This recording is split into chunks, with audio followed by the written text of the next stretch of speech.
लोकसभा चुनाव की तैयारियों को लेकर मुख्य निर्वाचन पदाधिकारी के रवि कुमार ने गुमला में की प्रमंडल स्तरीय बैठक। अधिकारियों को दिए कई निर्देश।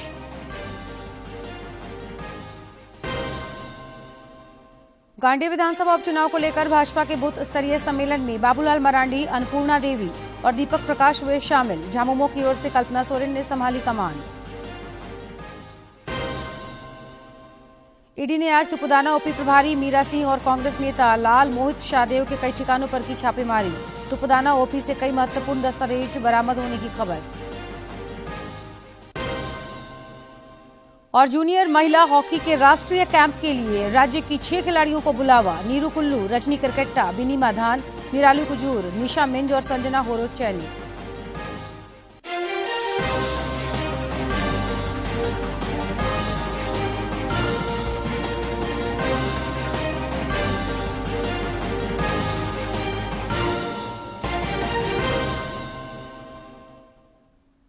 नमस्कार, खबरें झारखंड में आपका स्वागत है। मैं हूं जयलक्ष्मी और अब समाचार विस्तार से।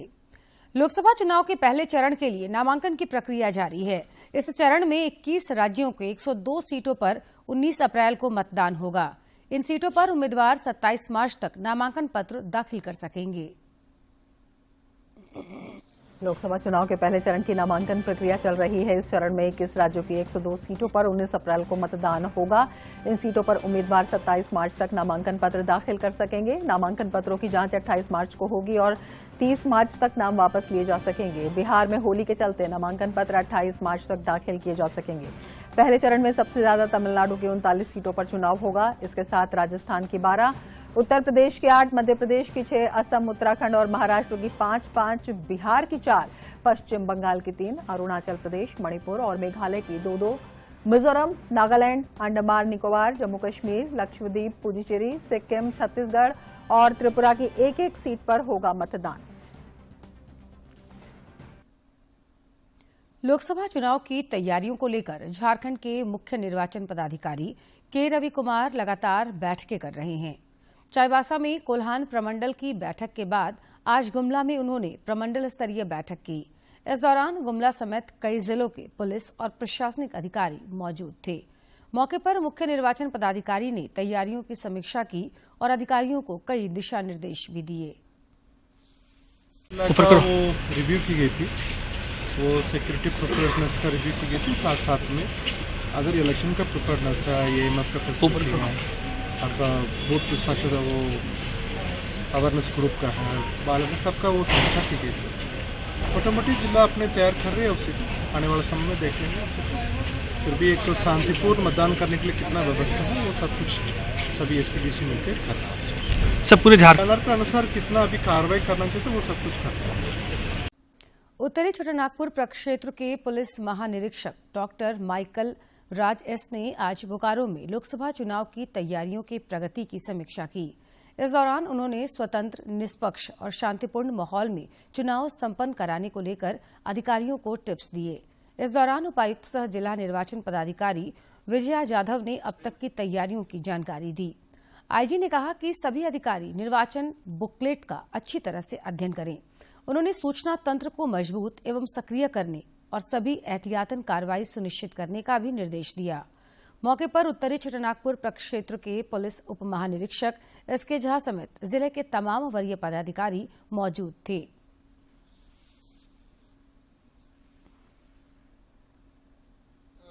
कुछ समीक्षा किए हैं कि जो तैयारी कैसी चल रही है, प्लस कुछ इन्फॉर्मेशन वो लोग का जानकारी भी दिए हैं किस तरीके से तैयारी करना है, सो दैट निष्पक्ष रूप से शांतिपूर्वक इलेक्शन हो जाए।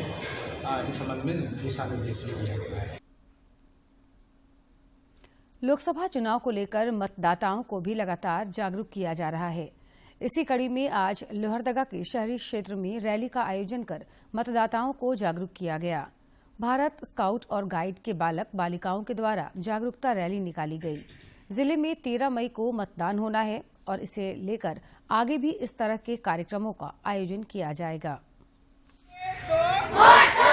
बहिन मन जागा रे नागपुरिया भाई, जागा जागा।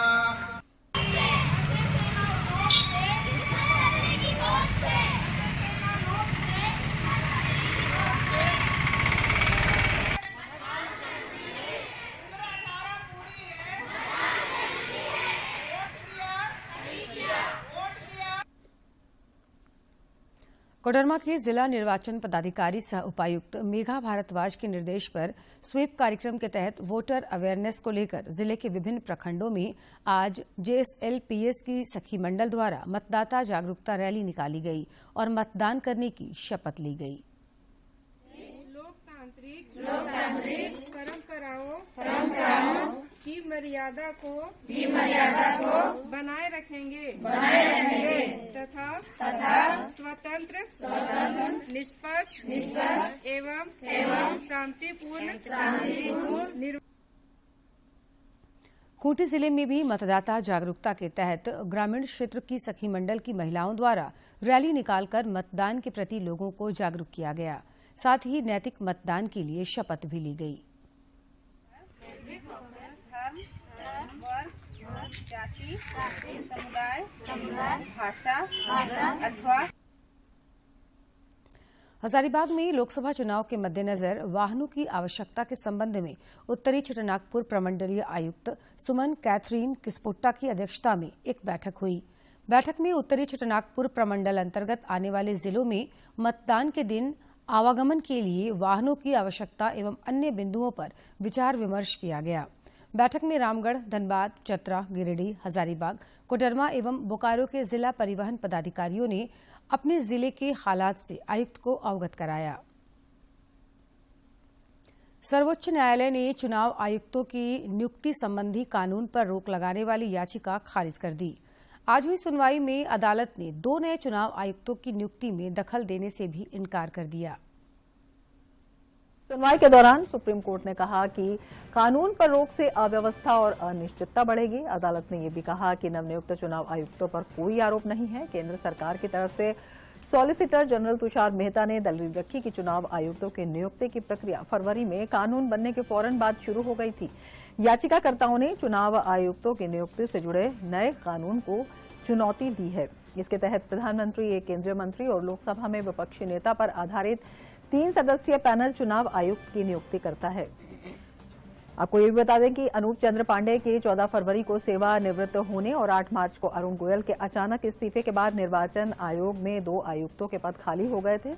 इन दोनों पदों पर नए कानून के अनुसार गठित पैनल ने भारतीय प्रशासनिक सेवा के पूर्व अधिकारियों ज्ञानेश कुमार और सुखबीर संधू की नियुक्ति की है। गांडेय विधानसभा उपचुनाव को लेकर राजनीतिक सरगर्मी तेज हो गई है। भाजपा ने आज यहां बूथ स्तरीय कार्यकर्ता सम्मेलन का आयोजन किया, जिसमें प्रदेश अध्यक्ष बाबूलाल मरांडी, सांसद अन्नपूर्णा देवी और दीपक प्रकाश समेत कई अन्य लोग शामिल हुए। गांडेय विधानसभा उपचुनाव की तैयारियों में भाजपा जुटी हुई है। आज बूथ कार्यकर्ता सम्मेलन में पार्टी के वरिष्ठ नेताओं ने जीत का मंत्र कार्यकर्ताओं को दिया।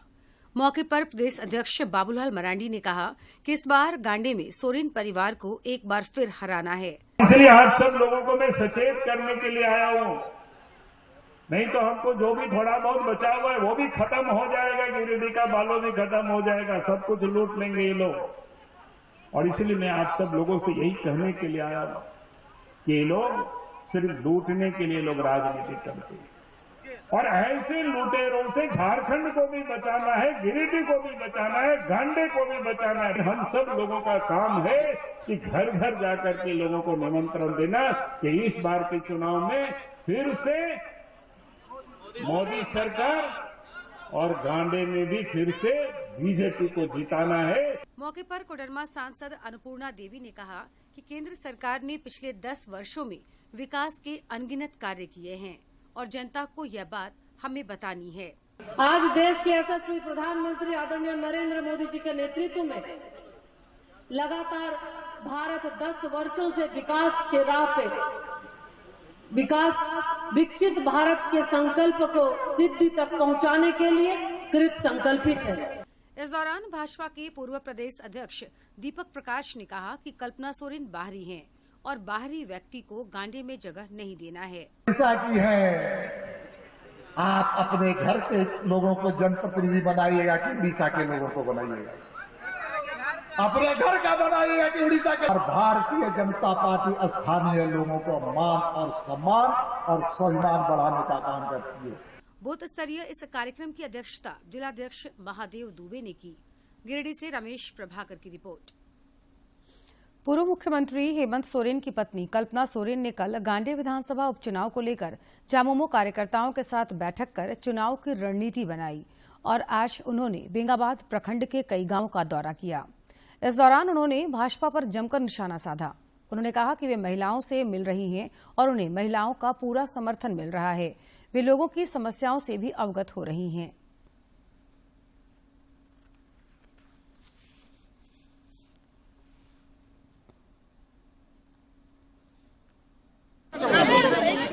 आशीर्वाद लोगों की तरफ से मैं खास करके महिलाओं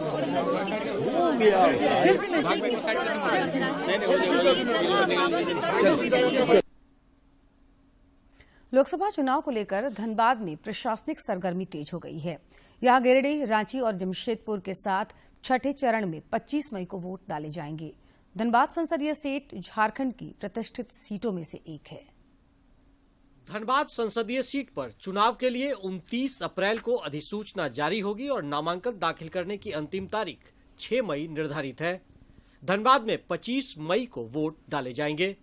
जिला निर्वाचन पदाधिकारी सह उपायुक्त माधवी मिश्रा की माने तो यहां शांतिपूर्ण और निष्पक्ष मतदान के लिए मुकम्मल तैयारी की गई है। तरीके से सख्ती से निपटा जाएगा। इसमें कोई पार्शियलिटी नहीं करी जाएगी। आप सभी के माध्यम से अनुरोध है सभी लोगों से कि वो चुनाव को निष्पक्ष और सुचारू रूप से संपन्न कराने में अपनी भागीदारी सुनिश्चित करें। एक नजर डालते हैं धनबाद संसदीय क्षेत्र के आंकड़ों पर। धनबाद में इस बार 20,26,792 मतदाता अपने मताधिकार का प्रयोग कर सकेंगे। इनमें पुरुष मतदाताओं की संख्या 10,62,892 और महिला मतदाताओं की संख्या 9,63,852 है। 48 ट्रांसजेंडर मतदाता भी पंजीकृत हैं। धनबाद में कुल 2,378 मतदान केंद्र बनाए गए हैं। शहरी क्षेत्र में 918 एवं ग्रामीण क्षेत्र में 1183 बूथ तैयार किए गए हैं। इनमें 47 बूथ केवल महिलाओं के लिए बनाए गए हैं, जहां लगभग 2,500 महिला कर्मी मौजूद रहेंगी। आदर्श आचार संहिता के इन्फोर्समेंट को लेकर जैसे आप जानते हैं कि एक 72 आवर का रूल होता है, जिसमें हम लोग को 72 घंटे के अंदर 24, 48 और 72 घंटे में आदर्श आचार संहिता के तहत जो तमाम पोस्टर बैनर जिनकी आप बात कर रहे हैं वो सब हम लोग को कार्रवाई करनी होती है। वो अभी जैसे ही प्रेस कॉन्फ्रेंस में चुनाव आयोग ने इस चीज को अनाउंस किया है, हम लोगों ने इस पर कार्रवाई शुरू कर दी है। जिला निर्वाचन पदाधिकारी ने युवा वोटरों से लोकतंत्र के महापर्व में अपनी सहभागिता सुनिश्चित करने की अपील की है। लोकसभा चुनाव को लेकर सुरक्षा के भी व्यापक प्रबंध किए जा रहे हैं। धनबाद के वरीय पुलिस अधीक्षक HP जनार्दन के अनुसार जिले में सुरक्षा के दृष्टिकोण से कई एहतियाती कदम उठाए गए हैं ताकि लोग निर्भीक होकर अपने मताधिकार का इस्तेमाल कर सकें। आप लोग जरूर अपना भागीदारी कीजिए, आप जरूर अपना वोट दीजिए, अपना अधिकार और हक पाइए। दरअसल धनबाद मत प्रतिशत के मामले में हमेशा फिसड्डी रहा है। यहाँ 2019 में झारखंड में सबसे कम 60.47% वोट पड़े थे। इस बार इस दाग को मिटाने की तैयारी में चुनाव आयोग, जिला प्रशासन और यहाँ के जागरूक मतदाता भी हैं। धनबाद से अजय कुमार सिन्हा के साथ मैं दिवाकर कुमार। दूरदर्शन झारखंड पर पल पल की खबरों से जुड़े रहने के लिए आप हमारे social media platform x, Facebook और यूट्यूब से जुड़ सकते हैं, क्योंकि खबरों से जितना बाखबर रहना जरूरी है उससे ज्यादा जरूरी है सटीक, संतुलित और निष्पक्ष समाचार। हमारा एक्स हैंडल है DD न्यूज झारखंड और फेसबुक पेज है RNUDDK। आप हमें YouTube channel Jharkhand DD news पर भी देख और सुन सकते हैं।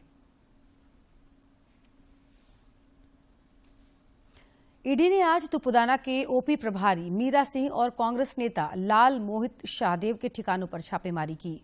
सूत्रों से मिली जानकारी के अनुसार तुपुदाना OP में भी छापेमारी की गई। इस दौरान वहां से कई महत्वपूर्ण दस्तावेज बरामद किए गए हैं। कहा जा रहा है कि छापेमारी में आधा दर्जन मोबाइल भी बरामद हुए हैं। कुछ नकदी मिलने की भी खबर सामने आ रही है, लेकिन अब तक पुष्टि नहीं हुई है।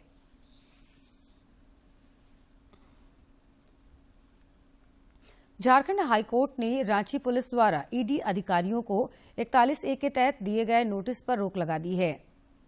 तत्कालीन मुख्यमंत्री हेमंत सोरेन द्वारा दर्ज केस में ईडी अधिकारियों को 41A का नोटिस भेजा गया था। रांची पुलिस ने ईडी अधिकारियों के साथ साथ मीडिया समूहों को भी नोटिस भेजकर जानकारी मांगी थी। ईडी अधिकारियों ने रांची पुलिस के नोटिस के खिलाफ हाईकोर्ट में याचिका दाखिल की थी, जिस पर हाईकोर्ट के न्यायाधीश जस्टिस अनिल कुमार चौधरी की कोर्ट में आज सुनवाई हुई। झारखंड के पूर्व मुख्यमंत्री हेमंत सोरेन के द्वारा ईडी के अधिकारियों पर केस दर्ज किया गया था। रांची पुलिस के द्वारा 41A के तहत नोटिस दिया गया था ईडी के अधिकारियों एवं कुछ मीडिया कर्मियों को, जिसे चुनौती देते हुए ईडी के अधिकारियों ने झारखंड उच्च न्यायालय के समक्ष एक याचिका दायर की थी। उस मामले पर आज सुनवाई करते हुए माननीय न्यायमूर्ति अनिल कुमार चौधरी की अदालत ने नोटिस पर तत्काल रोक लगा दी है। रांची की पीएमएलए कोर्ट ने बड़गाई अंचल के 8.46 एकड़ जमीन मामले में गिरफ्तार राज्य के पूर्व मुख्यमंत्री हेमंत सोरेन की न्यायिक हिरासत अवधि बढ़ा दी है। इससे पूर्व जेल में बंद हेमंत सोरेन को आज वीडियो कॉन्फ्रेंसिंग के माध्यम से अदालत के समक्ष पेश किया गया। पेशी के बाद अदालत ने हेमंत सोरेन और बड़गाई अंचल के निलंबित राजस्व कर्मचारी भानु प्रताप प्रसाद की न्यायिक हिरासत 4 अप्रैल तक बढ़ा दी है। हजारीबाग में आज एक दर्दनाक हादसा हुआ। अवैध बालू लदे वाहन ने 6 युवतियों को यहां रौंद दिया। यह घटना टाटीझरिया थाना क्षेत्र के खैरा बरकट्टा रोड की है। हादसे में घायल सभी युवतियों की हालत गंभीर बताई जा रही है। हजारीबाग मेडिकल कॉलेज व अस्पताल में उनका इलाज किया जा रहा है। गाड़ी वाला आया और इन लोग को मारते हुए चले गए और एक जब जैसे गिरते जा रहा था उन लोग, वैसा ही इन लोग मार करके वैसे ही वो चला गया। रोकने का गाड़ी बहुत कोशिश किया, गाड़ी रोका नहीं, गाड़ी भाग गया। फिर वहाँ से हमारे गांव का आदमी जा रहे थे तो उन लोग को गिरे हुए देखे, तो फिर वहाँ से उन लोग जा करके गांव में फ़ोन किए तो गांव से फिर बोलेरो गया। फिर बोलेरो जाने के बाद फिर इन लोग को उठा करके लाया, फिर डॉक्टर के पास ट्रीटमेंट करने के लिए, तो वो डॉक्टर जवाब दे दिया। और अब देखते हैं फटाफट अंदाज में जिलों की खबरें।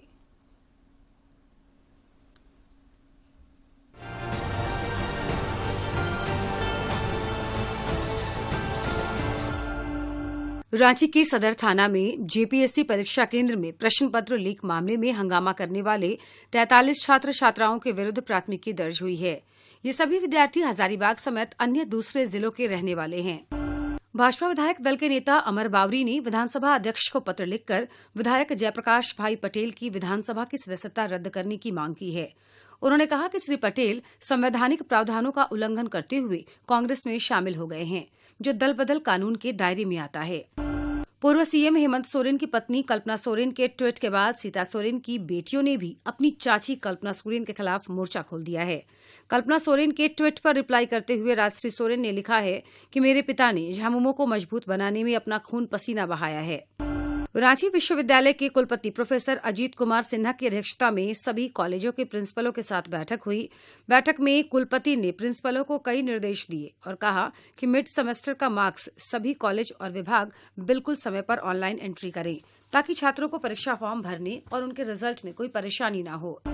धनबाद स्थित निरसा के एसडीपीओ ने कहा कि अनुमंडल क्षेत्र में पुलिस की त्वरित कार्रवाई से अपराधियों पर लगाम लगाने में कामयाबी मिली है। उन्होंने बताया कि पुलिस ने पिछले 1 सप्ताह में चेकपोस्ट पर वाहनों से 14,19,000 रुपए और भारी मात्रा में अवैध शराब जब्त किए हैं। राष्ट्रीय मुख्य स्वास्थ्य कार्यक्रम के अंतर्गत पश्चिमी सिंहभूम जिले के सभी स्वास्थ्य संस्थानों में स्वास्थ्य शिविर का आयोजन किया गया। इसमें मुख्य संबंधित रोगों के बारे में रोकथाम एवं उपचार को लेकर जानकारी दी गई। हजारीबाग स्थित टाटीझरिया थाना क्षेत्र के खैरा बरकट्टा रोड में अवैध बालू लदे वाहन ने 6 युवतियों को कुचल दिया। इस घटना में सभी युवतियों की हालत नाजुक बनी हुई है। ये लड़कियां पुलिस बहाली की तैयारी कर रही थीं। जमशेदपुर अंतर्गत धालभुंगड़ एसडीओ ने एमजीएम अस्पताल का औचक निरीक्षण किया। निरीक्षण के दौरान एसडीओ पारुल सिंह ने पार्किंग व्यवस्था देखकर मौके पर मौजूद होमगार्ड के जवानों को फटकार लगाई।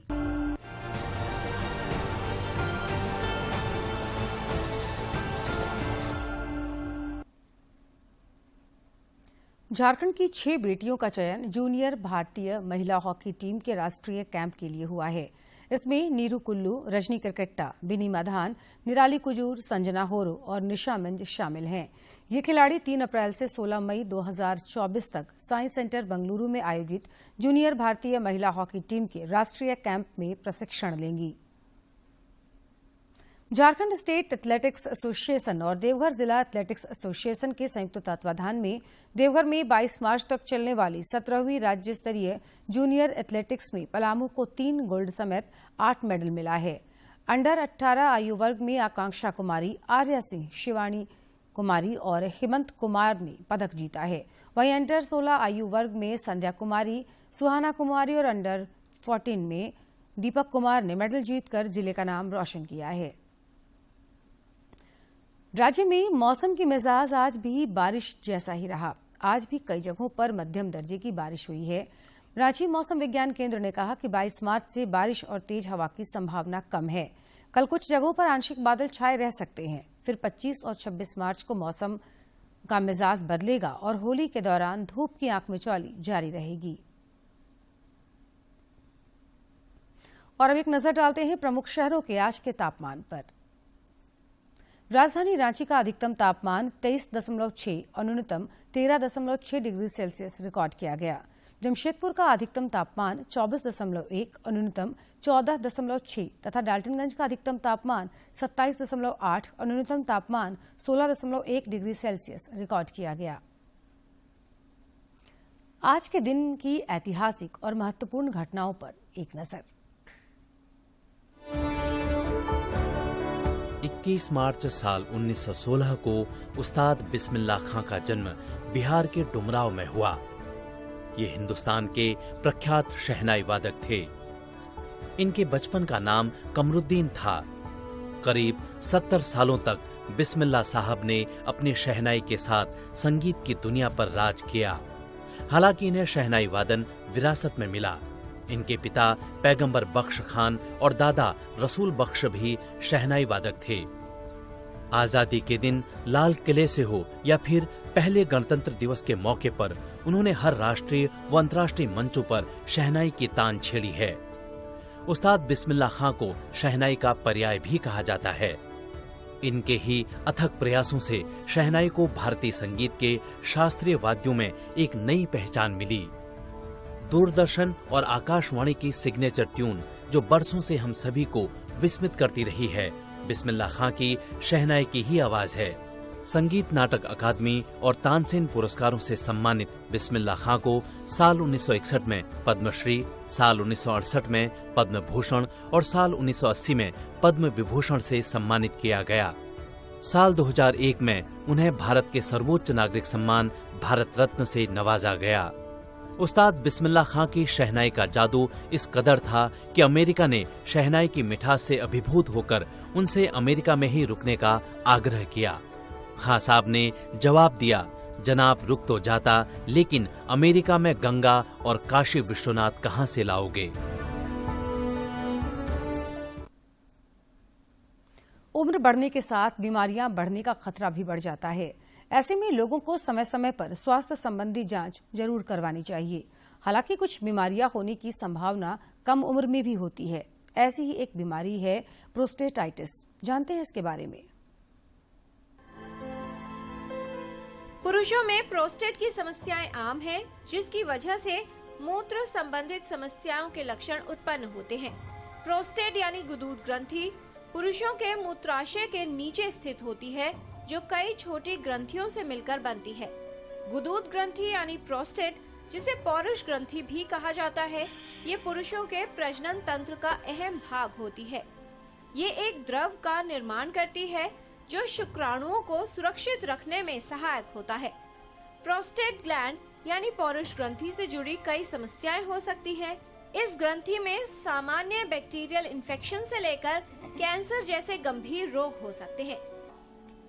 प्रोस्टेटाइटिस यानी गुदूद ग्रंथि में सूजन और जलन कम उम्र के पुरुषों में होने वाली एक आम समस्या है। एक्यूट प्रोस्टेटाइटिस जिसको बोलते हैं प्रोस्टेट ग्रंथि में इन्फेक्शन होना। इनके इम्पोर्टेंट साइन जो हम लुक करते हैं वो है पेशाब में सफेद सफेद सा मवाद आना, जिसको हम पायूरिया कहते हैं। पेशाब काफी दर्द से आता है और जलन से आता है, जिसे हम डिस्यूरिया भी कहते हैं।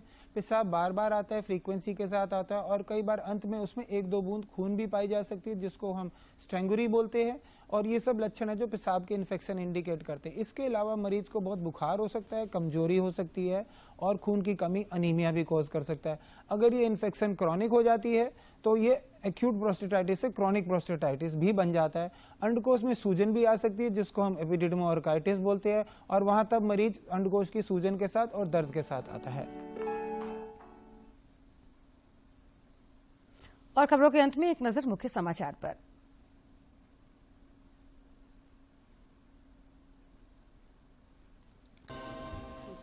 लोकसभा चुनाव की तैयारियों को लेकर मुख्य निर्वाचन पदाधिकारी के रवि कुमार ने गुमला में की प्रमंडल स्तरीय बैठक, अधिकारियों को दिए कई निर्देश। गांधी विधानसभा उपचुनाव को लेकर भाजपा के बूथ स्तरीय सम्मेलन में बाबूलाल मरांडी, अन्नपूर्णा देवी और दीपक प्रकाश हुए शामिल। झामुमो की ओर से कल्पना सोरेन ने संभाली कमान। ईडी ने आज तुपुदाना ओपी प्रभारी मीरा सिंह और कांग्रेस नेता लाल मोहित शाहदेव के कई ठिकानों पर की छापेमारी। तुपुदाना ओपी से कई महत्वपूर्ण दस्तावेज बरामद होने की खबर।